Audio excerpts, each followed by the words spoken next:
Espíritus viajeros, os damos la bienvenida y os invitamos a uniros a esta caravana espiritual.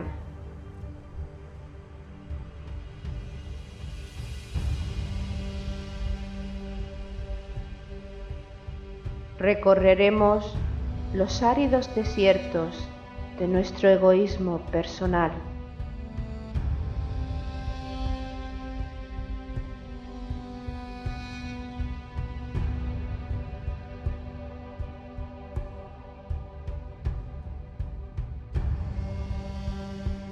Navegaremos sobre las aguas de los mares y océanos creados por nuestras emociones.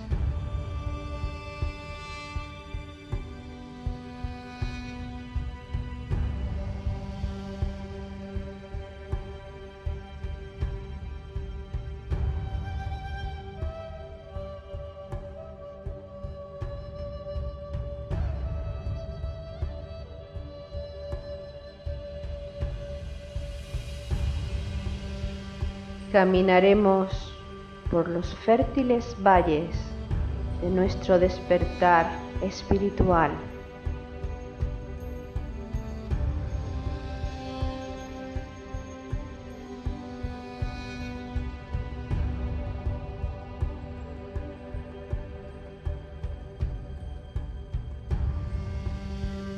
Iniciaremos el ascenso a la montaña sagrada, la morada de nuestro espíritu.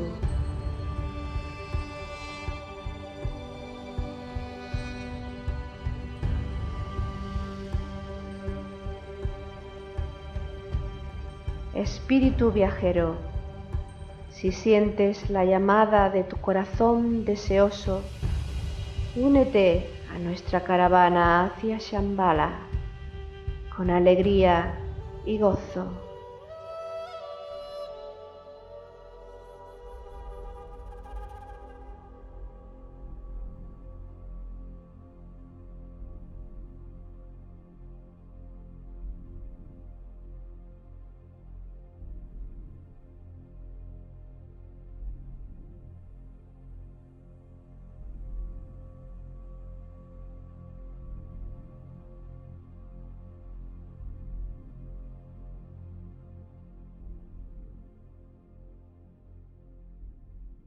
El maestro y el discípulo son indisolubles.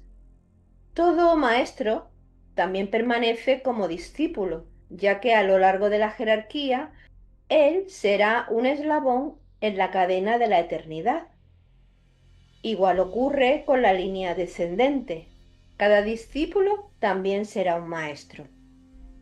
Es un error pensar que determinadas iniciaciones nos elevan al escalón de la maestría absoluta.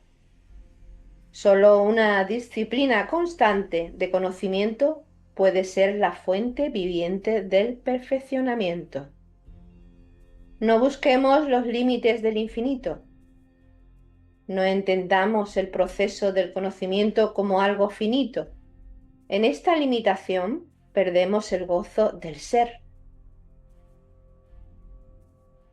Maestro y discípulo son dos eslabones indisolubles de la cadena jerárquica que tutela la evolución de los seres humanos.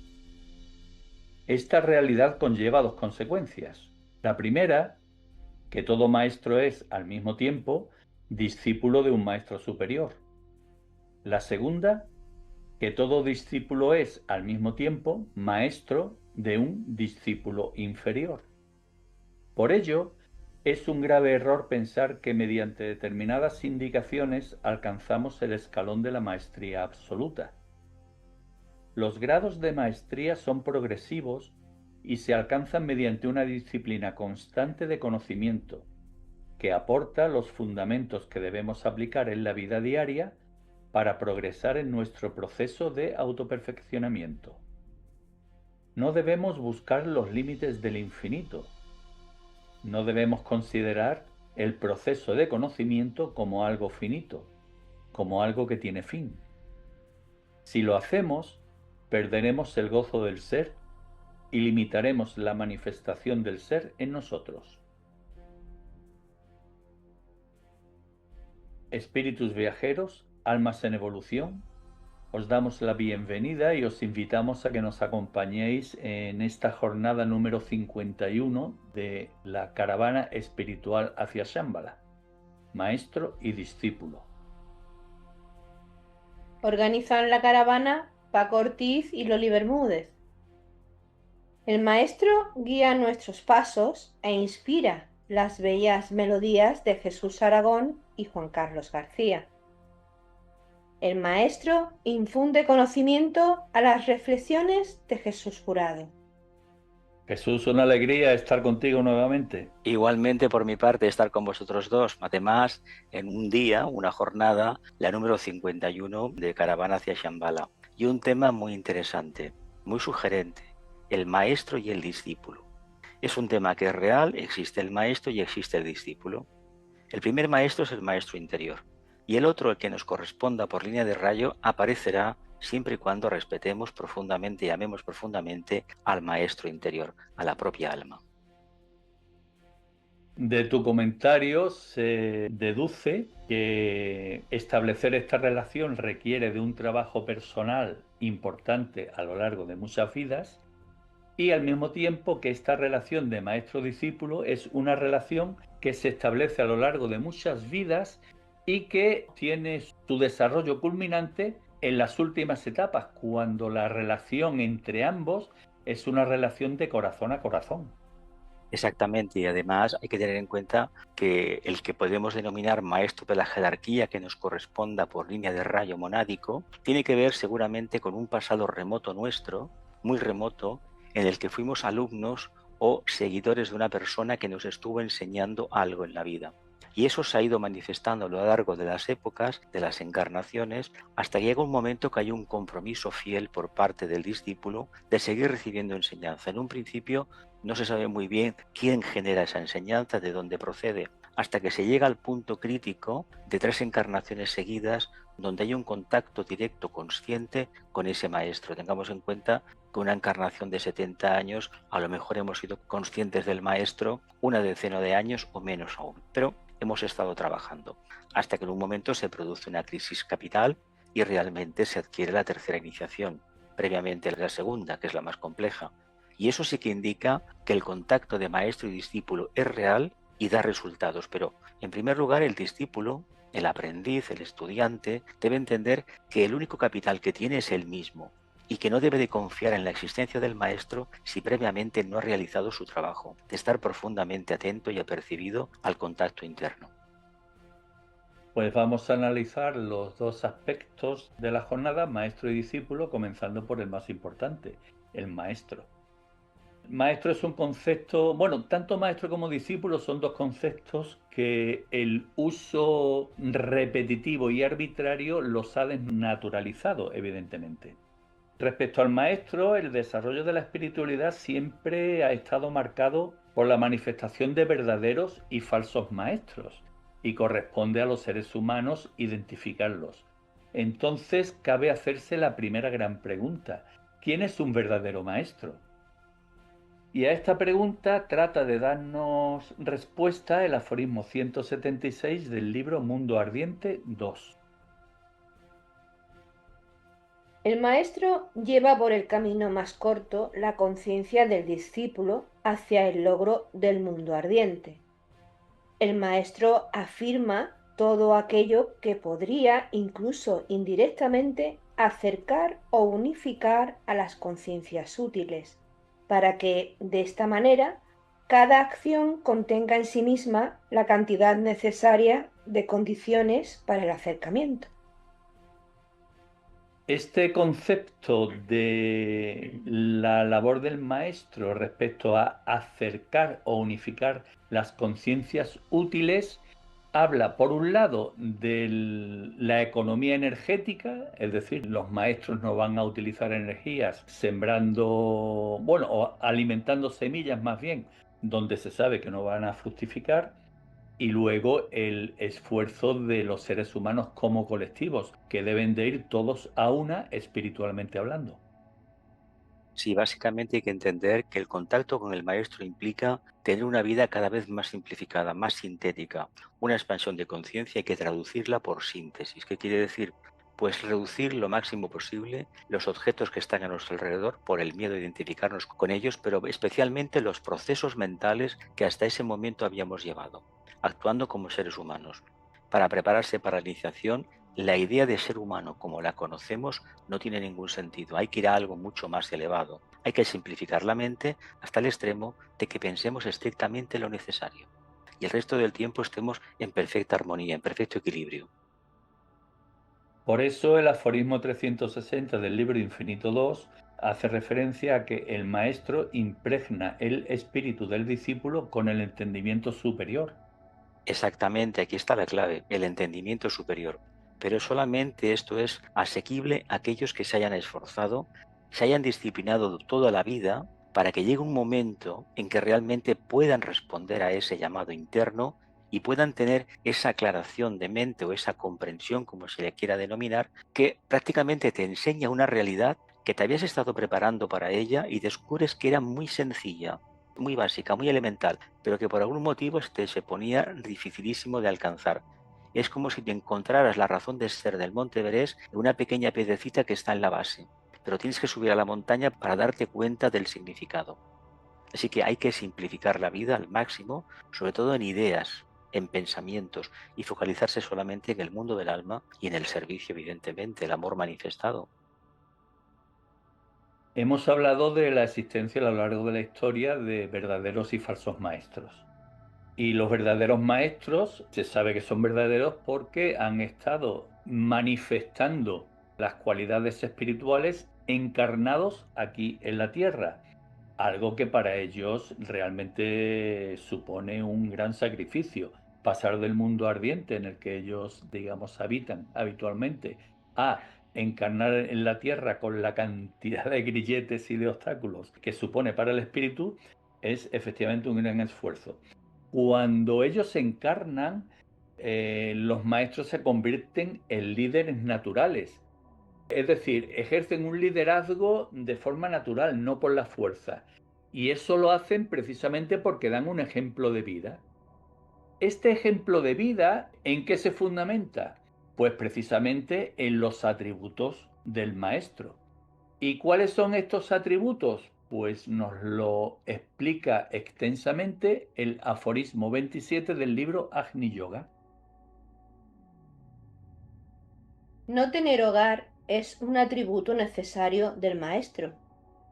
El maestro tiene un lugar donde quedarse, pero no una casa. El maestro participa de la vida, pero no le toca lo ordinario. El maestro embellece una decisión, pero no la prolonga. Siente piedad, pero no se lamenta. El maestro defiende, pero no gesticula. El maestro afirma y nunca está inseguro. Advierte, pero no posterga. De ser absolutamente necesario, castiga, pero nunca hiere. Es agradecido y no olvida.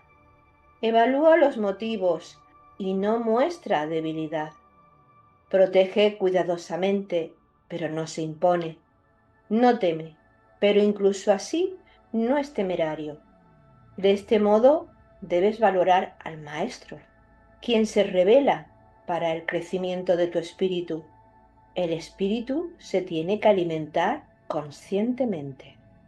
El aforismo describe todo un manual de cómo debemos actuar en la vida, siguiendo evidentemente las leyes espirituales, las leyes que aplican en su vida los maestros. Es tan importante el papel del maestro que no tenemos palabras para describirlo. No es que sea Superman, es algo más que Superman la idea que tenemos, no es que haga milagros. Eso es un auténtico milagro poder contactar a un maestro de la jerarquía. Quitemos el atrezo que se ha planteado siempre con respecto a los maestros, a los seres de luz, y démonos cuenta que es un trabajador de la conciencia, un ser que es infatigable. Como no tiene una mente concreta, no tiene unos cuerpos físicos materiales, él no se fatiga nunca. Él es una mónada que se expresa a unos niveles de potencia grandísimos, prácticamente inimaginables. Y evidentemente él que pudiera estar entre nosotros con un Maya Virupa, si es necesario, un cuerpo ficticio, no lo hace porque ya tiene un grupo de discípulos que están trabajando. Por lo tanto, tenemos que entender que el camino de acercamiento al maestro lo construimos los discípulos y que hacer grande a un maestro quiere decir ni más ni menos no que lo sea por su evolución, sino por los discípulos que tienen, que son capaces de llevar a cabo el plan que el maestro ha diseñado. Importante lo que acabas de decir, Jesús. Es muy profundo. Gracias. Además, debemos ser conscientes de que cuando un maestro encarna en la tierra o se manifiesta temporalmente a través de un Maya Virupa, como bien has explicado, no lo hace por satisfacción personal, lo hace precisamente para ejercer de guía ante todos los seres humanos que vibren con la sintonía energética que desprende el maestro a través de sus acciones y a través de sus enseñanzas. Pero claro, esto no se puede llevar a cabo si por parte de los seres humanos no aceptan íntegramente el concepto de maestro. Por ello, el aforismo 94 del libro Infinito 2 nos refiere lo siguiente. Cuando la gente acepte el concepto del maestro, se preparará un nuevo paso. Mucho, mucho pierde la humanidad al fallar en aceptar este concepto. Sí, sí, sí. De este modo, todos los nuevos caminos están asegurados a la humanidad y las búsquedas deben comenzar con esta aceptación. Sí, hemos de entender que este maestro de que estamos hablando es un ser completamente impersonal. Debemos de borrar de nuestro cerebro ese vestigio que tenemos de que el maestro este que buscamos o que hemos contactado internamente se parece al maestro de escuela o maestra que tuvimos. Se parece en algo, el amor, profundo amor que tenía por los niños cuando éramos pequeños. Pero ese otro maestro mantiene ese amor, pero ya está trabajando con seres adultos. ¿Qué quiere decir? Almas viejas, almas experimentadas. Por eso el acercamiento al maestro es tan complejo. Porque hay que pasar una época de muchísimas encarnaciones donde la religión organizada suple el verdadero papel del maestro. La creencia en Dios prácticamente te la presentan como la panacea, hasta que vas despertando, fruto del desarrollo de la mente abstracta, la conciencia crística, y esa conciencia crística te está diciendo que eres tú, tu parte superior, la que ha nacido. Y como ha nacido necesita una relación con el maestro, con la propia alma, muy diferente. Y como dije al principio, si no hay un contacto estable y manifiestamente expreso de contacto con el alma, el otro maestro no puede aparecer, porque no puede violentarnos a nivel energético y tampoco puede interceder de una manera beneficiosa para nosotros, para nuestra evolución. Él se mantiene neutral. Aparecerá en el justo momento que nuestras energías estén perfectamente equilibradas y que demos tanto, casi tanto como recibimos, que es muy importante esto. Precisamente el aceptar el concepto del maestro, que como tú bien has explicado, tiene una existencia impersonal, es fundamental en el buscador espiritual, en el aspirante a discípulo, porque si tiene claro esa impersonalidad, es el paso previo para que pueda dar todos los pasos necesarios para ir desprendiéndose poco a poco de la personalidad humana que rige los pasos de su vida, vida tras vida, para poder dar paso precisamente a la personalidad del ser, del yo superior, del yo interno. Sí, el camino es correcto, es muy, muy profundo y muy correcto también. Pero hay que decir una cosa, nosotros somos excesivamente sensibles a lo personal y se nos dice clarísimamente que hemos de endurecer la piel. ¿Qué quiere decir esto? Que no debemos ser sensibles a las emociones, sobre todo a las cosas impactantes, sino que debemos dar una reversión total de nuestra orientación interna hacia las cosas importantes. Y aquí parece una cosa muy sencilla, lo importante, lo impactante, pero lo impactante le afecta al plexo solar y lo importante es de los chakras superiores, cardíaco, laríngeo, coronario. Así que hagamos el favor de salir de la etapa personal, que nos habrá podido dar muchísimas satisfacciones, pero si hay un contacto con un maestro, prácticamente la mente se limpia, la conciencia se limpia y a partir de ahí quieres ayudarlo. No sabes cómo, pero le quieres ayudar. Pues sí, porque aunque no se tenga conciencia de ello, supone un choque interior que nos hace descubrir la verdad, nos hace descubrir el verdadero camino. Y eso precisamente nos marca la senda. Senda en la que sufriremos altibajos a medida que la vayamos recorriendo, pero el objetivo siempre está ahí. Y en la vida espiritual, en el desarrollo espiritual, saber cuál es el verdadero objetivo es fundamental. Y también es fundamental el curtirnos, como dice Jesús, en el sentido de que no nos afecte tanto emocionalmente todo lo que vivimos, sino que nos fortalezcamos y no le demos importancia a lo que no lo tiene, porque eso nos va haciendo crecer a nivel interior y nos va fortaleciendo para luego poder dominar, digamos, las pruebas verdaderamente importantes que la vida nos va a poner delante, sobre todo cuando queremos ayudar a un maestro. Aquí hay una cosa muy importante, como acabas de decir, Loli. Hemos de entender que por el hecho de haber contactado con un maestro, nuestro karma no se va a limpiar, ¿eh? Si Ajá. tenemos que pasar pruebas, las vamos a pasar. Lo que sucede es que hay una confianza interna tan grande que nos podemos dejar la propia piel prácticamente, pero lo importante es que hayamos adquirido la experiencia de la prueba. Ya sabemos que hay una iniciación, la cuarta, que bueno, que prácticamente nos van a quemar típicamente, el fuego nos va a destruir el vehículo causal, el autoegoico, y que probablemente también nos conduzca a la finalización de la vida física. Pero es que habremos nacido a la verdadera vida, Ujú. alejada de la materia, de la esclavitud de la materia. Incluso un contacto con un maestro puede suponer ni más ni menos que se activen ciertos problemas de salud, porque realmente quieren ver realmente hasta dónde llegas. No Ajá. olvidemos que lo que se pretende es que el discípulo se olvide de que tiene un cuerpo físico. Y si tiene mucho apego al cuerpo físico, a los dolores, a los malestares físicos, evidentemente las pruebas van en la línea de incentivar esas reacciones fruto del contacto con el alma, con el verdadero servicio, no porque el maestro decida hacer un experimento, sino que por el propio discípulo, invocando la parte más elevada, la reacción es esa, algo que quedaba pendiente de vidas pasadas y le ha salido en bandeja de plata, pues se lo tiene que comer, lo tiene que trabajar y poco a poco transmutarlo. Y cuando se transmuta algo, aunque físicamente podamos estar muy afectados, pero internamente estamos plenamente seguros del contacto con el alma. Y eso es lo que importa. Y hay que aclarar, por si alguien no se ha dado cuenta, que las pruebas de las que estamos hablando son pruebas que nos pone el propio maestro, en la mayoría de los casos, ¿no? Y tanto, además, son acertijos muy complejos y el maestro no habla como tenemos nosotros la idea de que el maestro me ha dicho esto, no. El maestro estaba en silencio, probablemente haya proyectado alguna imagen y esa imagen, si la han visto cuatro, cada uno ha entendido una parte, la que le corresponde desarrollar. Y a veces tiene que ver con palabras sencillas, con números, con figuras geométricas y según como uno esté de atento se da cuenta, eso es para mí.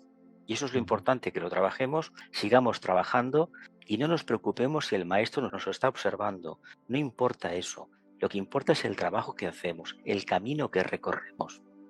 Ajá. Pues una vez analizados los aspectos del maestro, vayamos con los del discípulo. ¿Quién es un verdadero discípulo?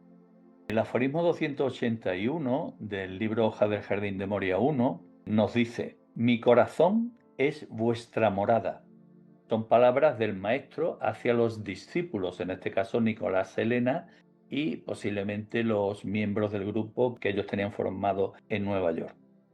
Y en el aforismo 156 del libro Jerarquía leemos lo siguiente. El más maravilloso hilo es el de plata, uniendo el corazón del jerarca con su discípulo. La unión sagrada del jerarca con el discípulo se evidencia cuando la conciencia del discípulo se está esforzando hacia la conciencia del jerarca.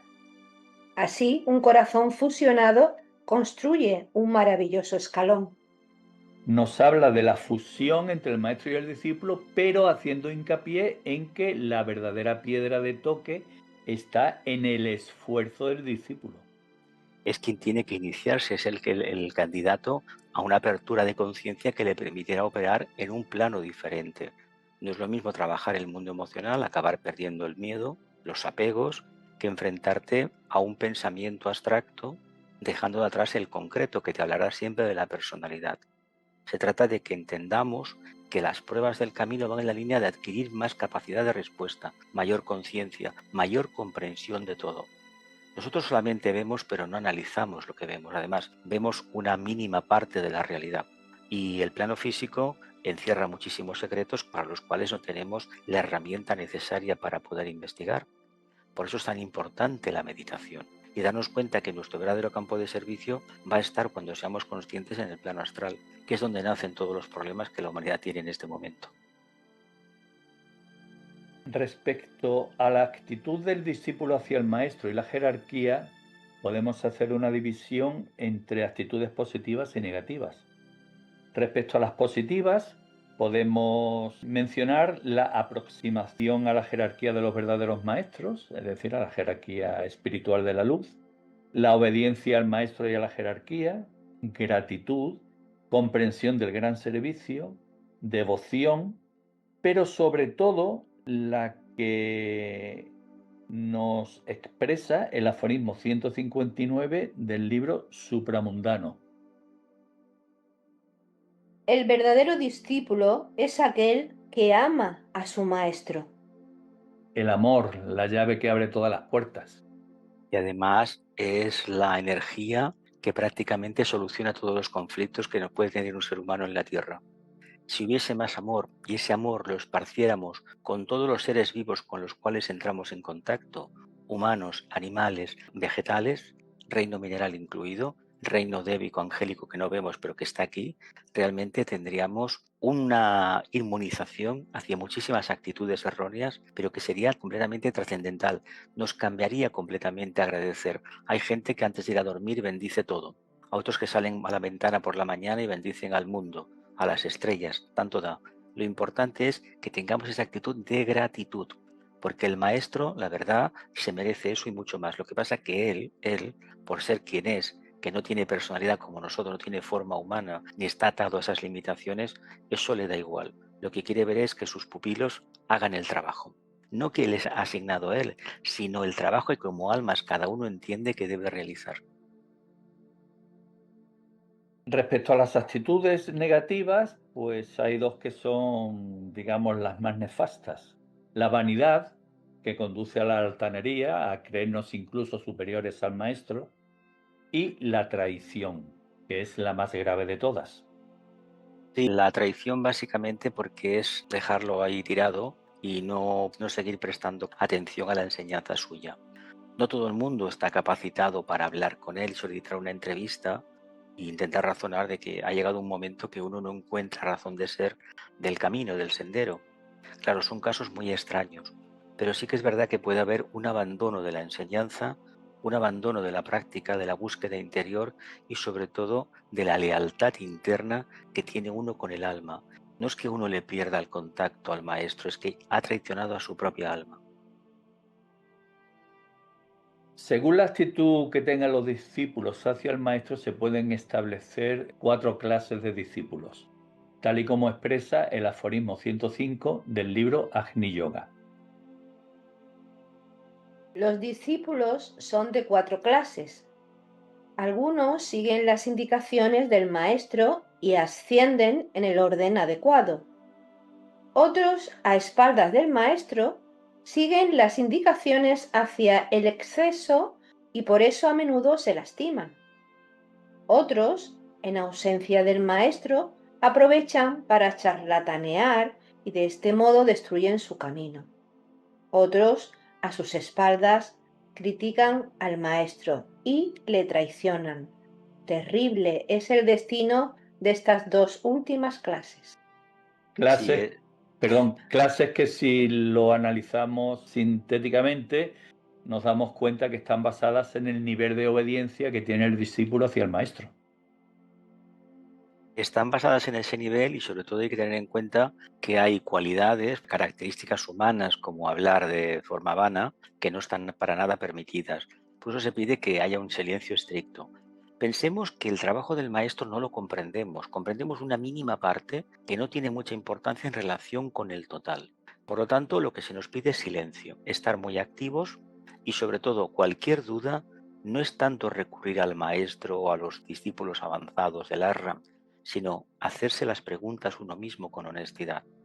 Lo que no le vamos a pedir es que nos venga a la lotería y nos solucione la papeleta económica, porque eso no tiene ningún sentido. No olvidemos que un discípulo, como un maestro, respeta la ley de causa y efecto. Y además el maestro practica un grado de inofensividad que es inimaginable en comparación con nosotros.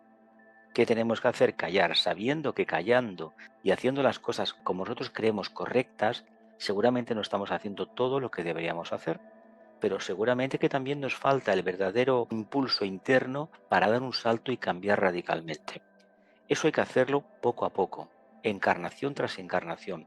Lo que sucede es que una vida de 70 años, por ejemplo, es muy compleja, porque a lo mejor hemos podido dedicar 10 o 15 años o 20 al estudio y la meditación y no da para más, porque hemos tenido una familia, etcétera, etcétera. Hasta que llega una encarnación que se la podemos dedicar entera al servicio. Y de ahí saldrá o una iniciación o una preparación grande para la siguiente encarnación. Y nosotros en cierta medida estamos recogiendo los frutos de la anterior encarnación y estamos sembrando las semillas para la siguiente encarnación.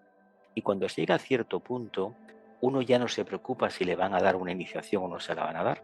Uno está confiado que tiene que seguir trabajando, picando piedra, independientemente de la corona que le vayan a poner o de la medalla que le vayan a dar, que no le dan ninguna medalla ni ninguna corona a nadie. En función de todo lo analizado, el grado de discipulado se determina por las acciones, por los fundamentos de las acciones del discípulo.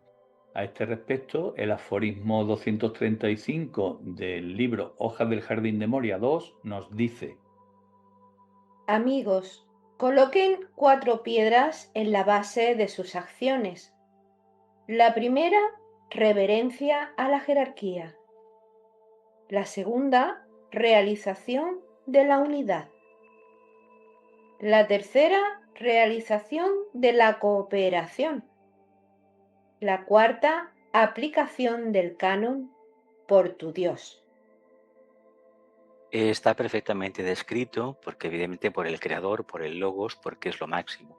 Evidentemente hemos de reverenciarlo.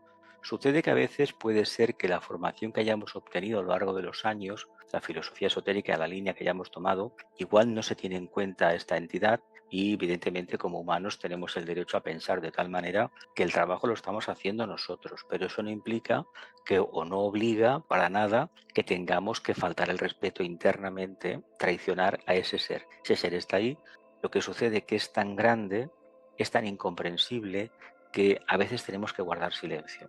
Cuando se nos dice que Dios es omnipresente, omnipotente y omnisciente, está en todas partes, todo lo puede y todo lo sabe, no tenemos ya calificativos para alabarlo. ¿Qué tenemos que hacer? Guardar silencio. Una profunda simpatía, un profundo amor y muchísimo silencio, porque cualquier palabra que utilicemos para hablar de su grandeza, seguramente que lo estamos manchando. El cuarto fundamento, que es la aplicación del canon por tu Dios, hace referencia al respeto a las creencias espirituales y a las religiones que todos los seres humanos tienen. No se deben entrar en disputas por este motivo. Por esta razón, precisamente el no aplicar este canon impide que podamos aplicar tanto la realización de la unidad como la realización de la cooperación. Y esta es la causa por la que las religiones no se ponen de acuerdo. No se ponen de acuerdo porque también se han convertido en normas de obligado cumplimiento, en dogmas y básicamente en ideologías. Y cuando uno mira, por ejemplo, las tres grandes del libro, el tronco semita, la hebrea, la cristiana y la musulmana, te das cuenta que vienen del mismo punto. Y evidentemente, ¿por qué hay tanta controversia unas con otras? Primeramente, se interpretó mal el nacimiento de la conciencia crística, representada por aquel avatar, Jesús de Nazaret, y realmente se interpretó de la forma errónea, diciendo que era el único camino. El único camino será para aquellos seres humanos que hayan despertado a la conciencia crística. Y el gran problema fue generar creyentes y no desarrollar la conciencia crística. De ahí que se comete el error de hacer grandes templos en todo el mundo diciendo que eso es una forma de lo que Dios quiere. Lo que Dios quiere es que desarrollemos internamente el templo interior, nuestro vehículo causal. Por lo tanto, si aplicáramos esto, hubiéramos creado un brazo horizontal de servicio social mucho más profundo en la tierra, de tal manera que las desigualdades que existen hoy en todos los países, independientemente de la religión que profesen mayoritariamente sus habitantes, estarían ya en vías de solución. Y hoy por hoy estamos muy lejos de esa realidad. Además, se trataron de crear creyentes haciendo uso del filo de la espada. Con la espada y con la Biblia. Y eso es Claro, lo peor. Con un crucifijo, claro, vaya. Eso no se claro. puede hacer. Si no podemos criticar a los musulmanes porque hacen esto o a los judíos porque hacen lo otro. Porque los cristianos también han hecho lo suyo. Y quien dice los cristianos también puede decir los budistas, que también se han matado entre ellos. Eso Sí, lo dijo sí. el Dalai Lama hace años y la gente no lo entendía. No, es lo que hay. Esos son Ujú. los karmas que tenemos en la humanidad. Nos los hemos creado todos. Pues ahora toca analizar la relación entre el maestro y el discípulo. Aforismo 103 del libro Agni Yoga. En la relación entre el maestro y el discípulo, el maestro solo puede instruir dentro de los límites de lo que está permitido. Eleva al discípulo, liberándolo de sus costumbres gastadas. Le advierte contra toda clase de traición, superstición e hipocresía. Pone a prueba al discípulo, abiertamente y en secreto. El maestro le quita las trancas a las puertas hacia el próximo paso con las palabras regocíjate, hermano. También puede poner impedimentos con las palabras adiós, transeúnte. Es una forma muy hermosa de explicar lo que puede pasar, evidentemente. Si hay una fidelidad consciente en el sentido de que uno está haciendo el trabajo, la vida del discípulo está plena de favores en el sentido de que uno está muy contento porque está haciendo aquello que intuye internamente que debe realizar. No lo que le parece que le han dicho, sino lo que él está viendo. Eso es lo importante. Si uno realmente no cumple, evidentemente eso que se dice pues se pierde el contacto con el maestro, se borra la cara del maestro de nuestra mente y hay que volver a buscarlo. Hay que volver a reiniciar el trabajo. Evidentemente cuesta menos que la primera vez. Hay que tener en cuenta que hemos perdido el tiempo. De todas maneras hay que entender que en la relación maestro-discípulo, por parte del discípulo habrá crisis. Crisis de orientación y crisis de seguir trabajando, lo que se denomina crisis de fe. ¿Por qué? Porque la personalidad tiene sus necesidades y el mundo espiritual tiene las suyas. Y vivir el equilibrio es muy complicado, muy complicado. Por lo tanto, no se trata de retirarse al desierto simbólicamente a buscar la luz. No, hay que buscar la luz con una familia, con unos hijos, con una sociedad que es como es, que puede faltar trabajo, etcétera, etcétera, etcétera. Además, en esta lectura que se ha realizado describe, digamos, los dos polos de esta relación. El primero de ellos es que cuando la relación va por el buen camino, el maestro quita las trancas de las puertas mediante la expresión regocíjate hermano, es decir, siente alegría porque vas por el buen camino, mientras que lo opuesto es la ruptura de la relación, cuando el maestro pone los impedimentos con las palabras adiós transeúnte. Prosigue el aforismo de la siguiente forma. El discípulo escoge su propio maestro. Este lo reverencia como a uno de los seres supremos, confía en él y le hace llegar sus mejores pensamientos. Valora el nombre del maestro y lo inscribe en la espada de su palabra. Demuestra diligencia en el trabajo y flexibilidad en el logro. Da la bienvenida a las pruebas, al igual que al amanecer, con su esperanza dirigida hacia la apertura de la próxima puerta. Esperanza dirigida hacia la apertura de la próxima puerta, lo que equivale al desarrollo evolutivo progresivo que no tiene fin. No tiene fin y además se espera que el discípulo entienda que lo que él cree, por ejemplo, con una segunda iniciación a lo mejor, que ha alcanzado ya bastante, se le va a decir que todavía queda muchísimo camino por delante. Por eso, este trabajo no acaba nunca. Y hay que entender que estas prisas que tiene mucha gente, por ejemplo, cuando se empieza a interesar por estos libros, estas enseñanzas, que así alcanza un nivel de conciencia y descanso, no se descansa nunca. No porque lo que nos moviliza es el amor a la humanidad, el servicio a la humanidad. Por lo tanto, hay que estar muy, muy atento y muy activo, y sobre todo los últimos años de la encarnación. A partir de los 63 años no hay que dilatar para nada ni un segundo, hay que estar plenamente activos. Nos iremos cuando el karma lo decida, cuando se cumpla el objetivo que nos planteamos antes de la encarnación. Y, sobre todo, que nos pille precisamente ese momento plenamente activos y con plena lucidez, si es posible, pero eso dependerá del karma que tengamos cada uno de nosotros. En esta relación de maestro-discípulo, el maestro siempre está ahí, además no se puede computar el tiempo desde cuando él está ahí. Y es el discípulo, o somos nosotros los seres humanos, los que tenemos que acercarnos precisamente a este maestro. Por lo tanto, se trata de un proceso de muchísimas vidas. El aforismo 125 del libro Agni Yoga nos lo describe. Así es como el discípulo se acerca al maestro, abierto, listo para quitarse los andrajos de los viejos mundos, esforzándose hacia la nueva conciencia, anhelante de conocimiento, sin miedo, sincero, devoto, vigilante, vigilante agudo, laborioso, conocedor de la metaidoneidad y sensitivo. Él encontrará el camino de la confianza. Maya ya no lo tentará, Maya ya no lo atemorizará. En el seno de la tierra encontrará la piedra de los mundos distantes. Para él, la vida se adornará, la habilidad se fortalecerá y los mundos superfluos desaparecerán. La verdad que es una bellísima descripción de lo que nos podemos encontrar si continuamos por el camino. Claro, el camino prácticamente está lleno de amenazas, de dudas, de trampas, de engaños, de espejismos, pero si vamos solucionando los problemas, poco a poco, vamos ganando autoconfianza. Y lo único que se nos pide es autoconfianza para perseverar.